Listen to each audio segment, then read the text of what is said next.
11 games in 11 days is tough to do. We had some highlights. We had a handful of lowlights.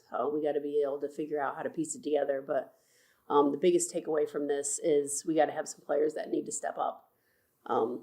We had opportunities to be able to win majority of our games, and sometimes it comes down to the right person in the lineup at the right time. In the situation, like you can't hit a 3-run home run without anybody on base, but we gotta we gotta be tough and we gotta grind because this season is a marathon, not a sprint. Coach, last year Kaylee had a bit of a rough season. She comes out really hot, swinging the bat really well to start the season. What was that development like, or do you think she's seeing the ball really well right now? I think it's a couple things. I think it's her senior year, so she knows that it's the end of the rope. So mentally, she's really focused and she's really bought in. She has a great relationship with Jake Epstein and understands her swing a little bit more. But when she's doing really well, she turns the lineup over. She gets on base any way she can. It's either hit by pitch, it's drawing walks. When she stays within herself doing that, that's when she's really effective, and that's what she's doing right now. In that same vein, talk about Kaylee. Let's talk about that outfield. It's a bit of a question mark with how they've been hitting, especially with Emma Jackson. What have you been seeing with that outfield so far this season? Yeah, and I've almost played everybody, trying to figure out what is the best three combination. I know Kaylee has unbelievable range in center field, but where can we have some support on either side? Sid Forrester's seen the ball really well, especially for a freshman. So it's kind of hide her out here in right field for a little bit and get her a couple times through the lineup and then make some defensive changes. But yeah, we need someone to be able to step up and win that left field position that can provide some offense. And we have a lot of options and they've had a lot of opportunity. Let's get some consistency out of that position. Speaking of freshmen, can you kind of talk about the weekend and the week that Abby Carr has had? And it seems like she hasn't needed much time to adjust to the collegiate level. Yeah, Abby Carr and Sid Forrester, I think, are playing extremely well for two freshmen. Abby Carr is fun to coach. She's very, very carefree, extremely competitive, as you saw in that Duke game. I mean, ice in her veins, like no pressure whatsoever, and she just does what the game's asked her to do. She's extremely confident, and we're going to have to rely heavily on her.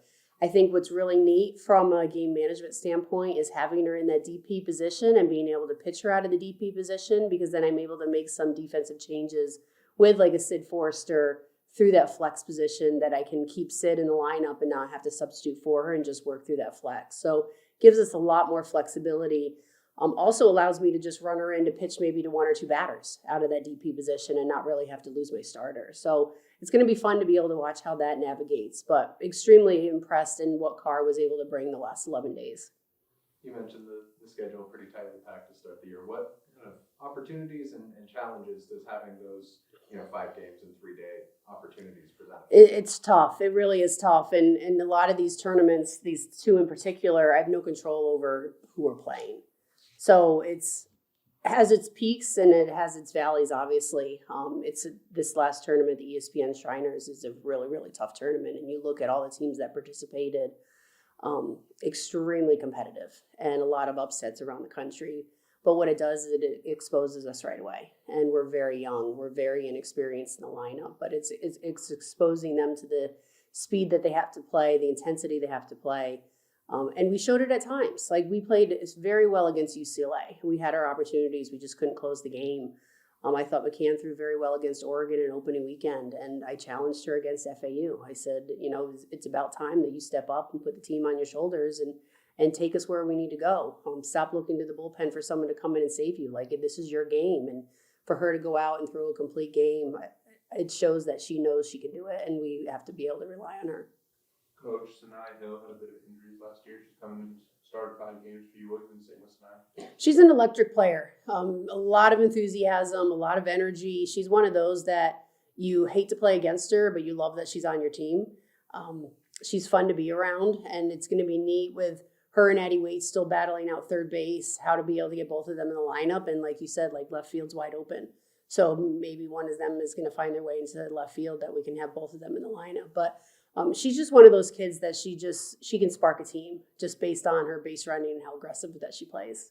Talking about MG players, Natalie Boucher, one of your prime MG players. This is the most we've seen of Nat playing so far in her career here. What have you seen that Duke? It was pretty sensational. Yeah, and she bridged the gap perfectly. We really needed her. I mean, Duke was obviously sitting on McCann and her up pitch, and they were well prepared for her, so we had to make a switch pretty quickly.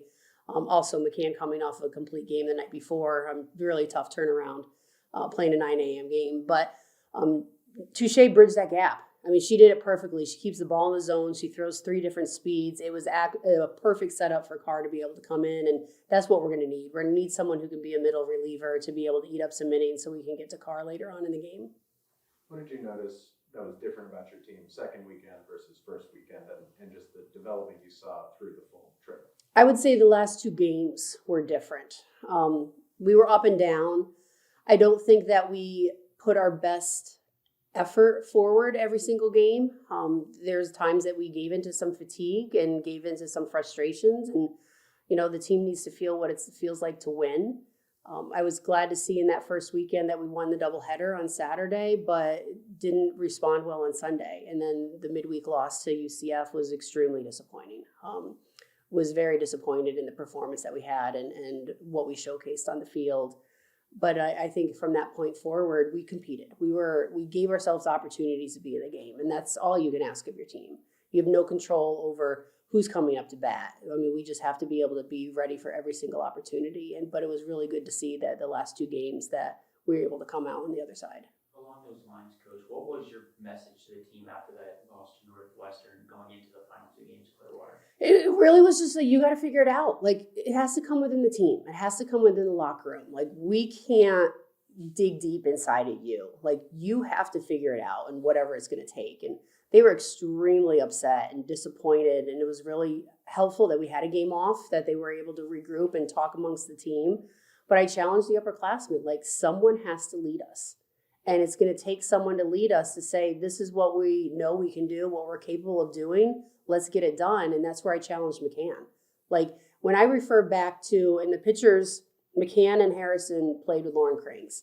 And Lawrence Kring's senior year is exactly what you want out of your pitchers. You want that for 4 years, but Krings found it in her senior year. And she brought it out when we played Clemson in the opening weekend of her senior year.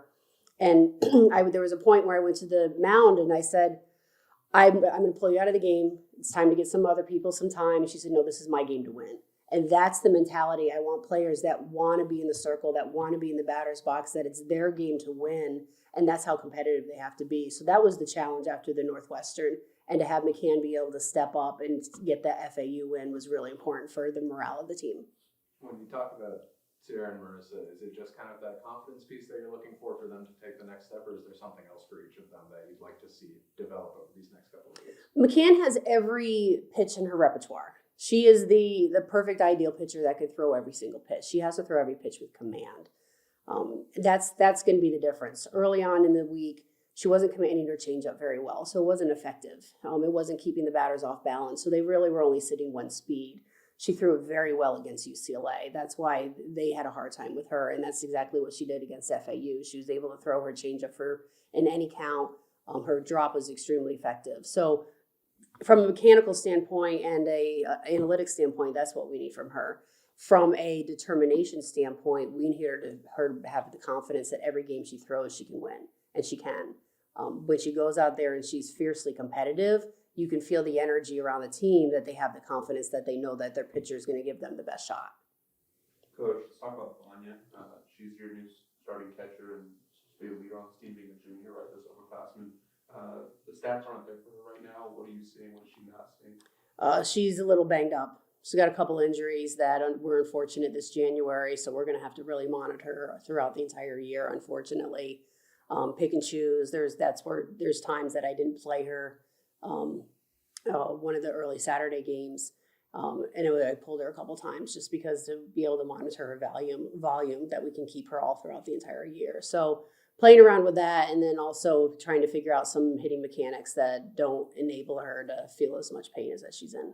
Yeah, Madison Upgrove is looking like one of your starting infielders consistently. She's playing really well in this following year. What have you been seeing that she's been playing really well? Defensively, very consistent.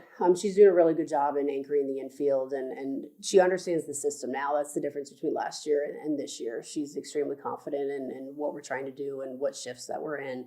Offensively, she's surrounded by great hitters, and I think that's the difference. She's not trying to do too much. She's letting the game come to her, and whatever the pitch dictates, that she's just putting a good swing on a good pitch and not trying to do too much. with Vanya and the injury stuff, when your backups at a key position like catcher are inexperienced, how do you weigh, getting enough volume out of Vanya versus trying to get experience for those younger kids in case they need to take a bigger role later on? Yeah, and that's the toughest thing. It's obviously communicating with our athletic training staff on where she's at. It's knowing what we have coming up. And it's just hoping that our offense can give some run support so then I can make some of those adjustments and that we can sacrifice a little bit of experience to be able to get some of those younger players in. It's tough because when the game's on the line, you want your best players in the lineup. But then sometimes you have to look a little bit more long term on, is this game the one thing that matters the most right now, or is it going to be a game in May? Let's talk about Sierra. She's having like 2 strikeouts to every walk. What are you doing to have her find the zone a little bit more right now? She's a little sporadic. Yeah, and the hitters are doing a really good job in making adjustments. They're taking away her best pitch. So we got to work on what her second and her third best pitch is to be able to command that. That's what you're seeing there. When a pitcher gets her best pitch taken away because of the adjustments that they're making, they lose a little bit of confidence on how am I going to get the batters out with my best one gone.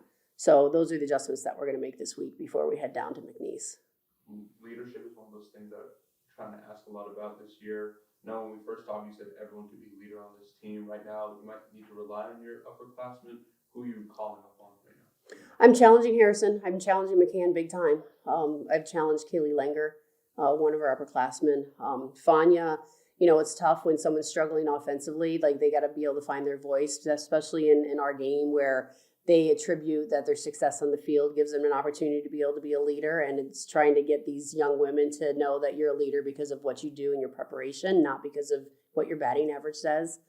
So empowering her in that role. But we have really strong leadership in Sid Forrester, really strong leadership. So it's letting her know that as a freshman, the game doesn't care what year you are. You have it within you to be able to speak up because people respect what you do.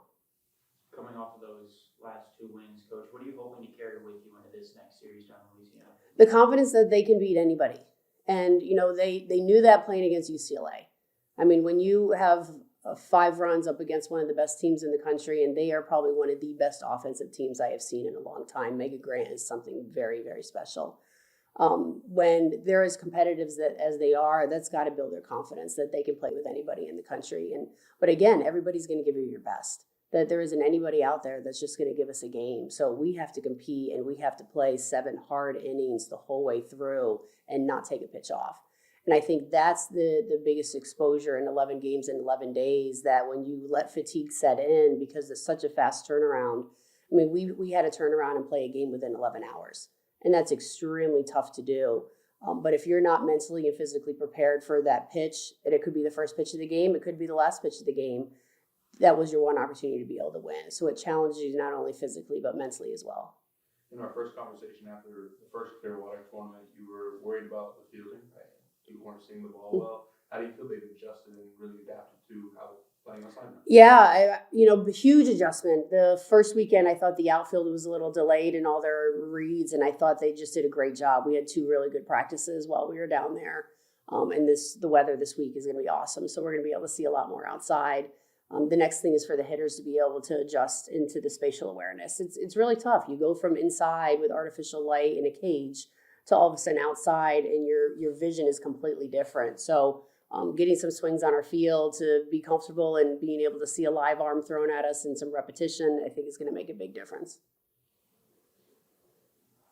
Any questions via Zoom? Yeah, Coach, you mentioned with Marissa McCann earlier how you didn't want her to look to the bullpen to save her in situations I presume are not great for her at the present moment. How do you go about shifting that mentality to something more to where she can get through that herself?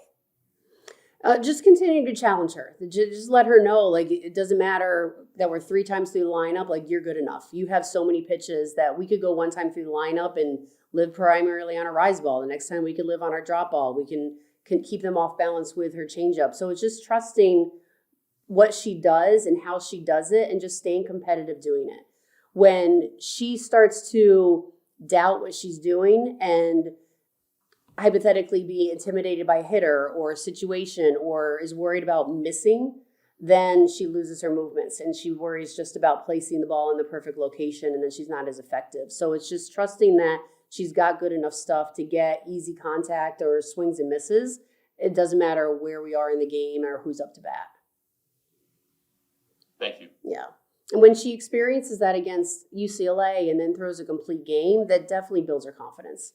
Going out against Duke, I think it was too fast of a turnaround in terms of the recovery to expect her to do what we needed her to do.